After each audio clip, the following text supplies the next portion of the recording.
कितना इनाम रखे हैं सरकार हम पर? पूरे 50,000। सुना? पुरे 50,000। शोले चित्रपटातला हा एकच डायलॉग आणि समोर येतो एक चेहरा, तो म्हणजे सांबा, म्हणजेच अभिनेते मॅक मोहन। पण मित्रांनो, पडद्यावर गब्बरच्या टोळीत राहून बंदुकीच्या गोळ्या झाडणाऱ्या या माणसाच्या स्वप्नांची कहाणी नक्की काय होती माहितीये का तुम्हाला? सांगते, पण त्याआधी थेट बातमीला फॉलो करा। तर मित्रांनो, मॅक मोहन यांच्या आयुष्यातली ती गोष्ट जी वाचून किंवा ऐकून तुम्हीही थक्क व्हाल। सांबाला खरं तर अभिनेता बनायचंच नव्हतं, त्यांचं स्वप्न होतं भारतासाठी आंतरराष्ट्रीय क्रिकेट खेळणं। पण मग असं काही घडलं की एक उगवता क्रिकेटर थेट बॉलिवूडचा विलन बनला। काय होतं ते गुपित? मॅक मोहन, ज्यांचं मूळ नाव होतं मोहन मखिजानी, कराचीत जन्मलेले मोहन फाळणीनंतर भारतात आले।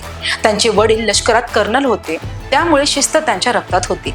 पण मोहन यांचं मन रमत होतं ते क्रिकेटच्या मैदानात। कदाचित तुम्हाला माहिती नसेल, पण मॅक मोहन हे त्यांच्या तरुणपणी एक स्टार क्रिकेटर होते। ते केवळ छंद म्हणून क्रिकेट खेळत नव्हते, तर उत्तर प्रदेशच्या टीमकडून त्यांनी अनेक सामने गाजवले होते। त्या काळी मैदानावर त्यांची बॅटिंग पाहण्यासाठी गर्दी व्हायची। त्यांचं एकच स्वप्न होतं टीम इंडियाची ब्लू जर्सी घालणं। पण नियतीचा खेळ बघा, 1950च्या दशकात क्रिकेटमध्ये आजच्या सारख्या पैसा किंवा ग्लॅमर नव्हतं। मॅक मोहन यांचं क्रिकेटमधील करिअर ऐन भरात असतानाच त्यांच्या आयुष्यात एक वळण आलं। क्रिकेट खेळता खेळता त्यांना जाणवलं की केवळ प्रतिभेच्या जोरावर या क्षेत्रात टिकणं कठीण आहे। घरची परिस्थिती आणि त्या काळातील क्रिकेटमधील राजकारण यामुळे त्यांचं हे स्वप्न धूसर होऊ लागलं। क्रिकेट सुटलं आणि पोटाची खळगी भरण्यासाठी मॅक मोहन नशिबाचं नशीब आजमावायला मुंबईत आले। पण मुंबईत आल्यावरही त्यांच्या डोक्यात क्रिकेटच होतं। एका मुलाखतीत त्यांनी सांगितलं होतं की मी जेव्हा पहिल्यांदा मुंबईत आलो तेव्हाही बॅट सोबत घेऊन आलो होतो, या आशेने की इथल्या एखाद्या क्लबकडून खेळायला मिळेल। पण नशिबाने त्यांच्यासाठी वेगळीच पिच तयार केली होती।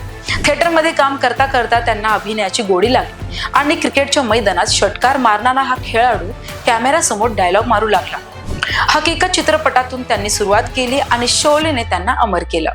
मैदानावरचं स्वप्न अपूर्ण राहिलं तरी अभिनयाच्या जगात त्यांनी जे नाव कमावलं ते आजही कायम आहे।